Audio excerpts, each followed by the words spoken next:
Welcome back. The nurses have their strike certificate in hand. When they'll act on it is a closely guarded secret. What Bahamas Nurses Union President Amanda Williams is willing to reveal is that they're set to meet with the Prime Minister in the new year to discuss the BNU's outstanding issues.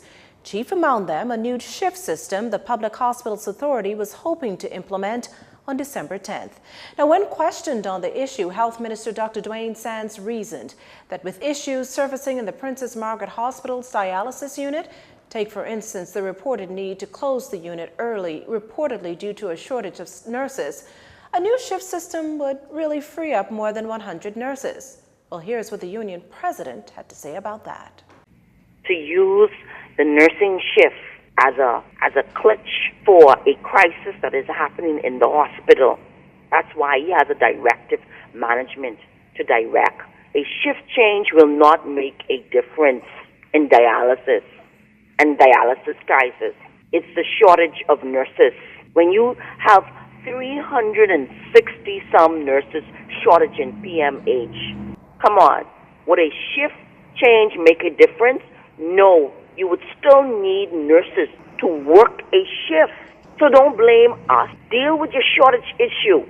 Now, Mrs. Williams suggested the minister simply address the nurses' concerns.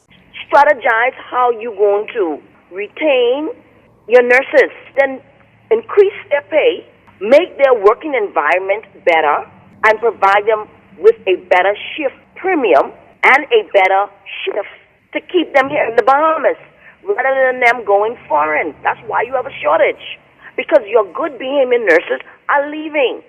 The BNU's meeting with the Prime Minister is set for the first or second week of January. In other news, BPL's completed investigations into yesterday's outage, and while initial reports indicated that a cable fault at the company's Big Pond substation was to blame, officials later found out that the blackout was actually the result of a circuit breaker that suffered significant catastrophic failure. As a result, the 33 kV substation had to be isolated from BPL's network. Thursday's outage occurred around 2:47 p.m., affecting just under 50% of the island, more specifically the central and portions of western New Providence. An hour later, power was restored to 20% of BPL's customers. However, restoration efforts were impeded because of the need to reroute feeder services from the damaged Big Pond substation. That reportedly pushed the restoration time to all other customers to 11:21 p.m. Now, BPL says it understands its customers' frustration, especially during the holiday season, that it is in the process of implementing improvements and structural upgrades to its network to increase reliability in New Providence and the Family Islands. You're watching JCN News. Stay with us. This segment of the news was brought to you by Alive.